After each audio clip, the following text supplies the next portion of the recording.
साहब ये खूबसूरत महफिल है, तो इसके बारे में आप क्या महसूस किया और क्या मैसेज हमारे मुसलमानों के लिए?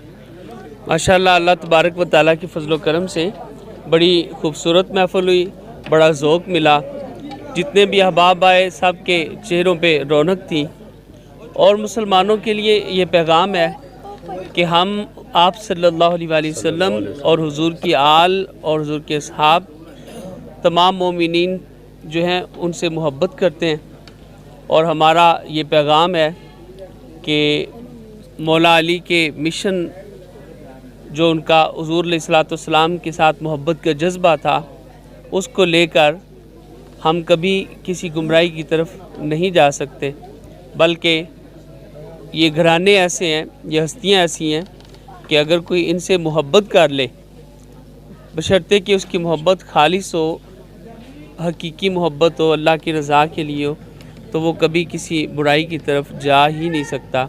इसलिए कि अल्लाह ने उन्हें इतना पाकीज़ा बनाया कि उनकी पाकीज़गी हर उनके मोहब्बत करने वाले के दिल में रासिख होती है। जी। अच्छा, एक और ज़रा पीर साहब ज़रा मैसेज कि ऐसी महफिलें पूरे पाकिस्तान में होनी चाहिए? जी बिल्कुल होनी चाहिए, पूरे मुल्क में होनी चाहिए।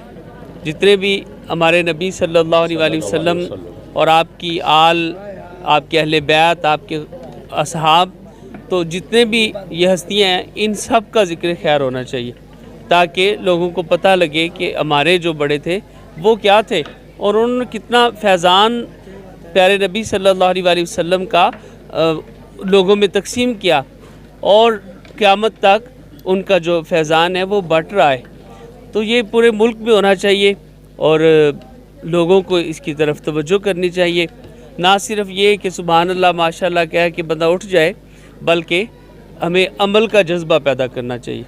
हमें देखना चाहिए कि किस तरह मौला अली का जश्न था, तो हमें इस पर गौर करना चाहिए कि मौला अली कैसे मौला अली बने, कि उन्होंने हुजूर के साथ वफ़ा की। हुजूर के खूनी रिश्तेदार और भी थे, तो उनमें से आपको जो अल्लाह ताला ने रुतबा अता किया, तो ये मेरे नबी सल्लल्लाहु अलैहि वसल्लम के साथ वफ़ा के सबब से था, हुजूर के साथ प्यार के सबब से था।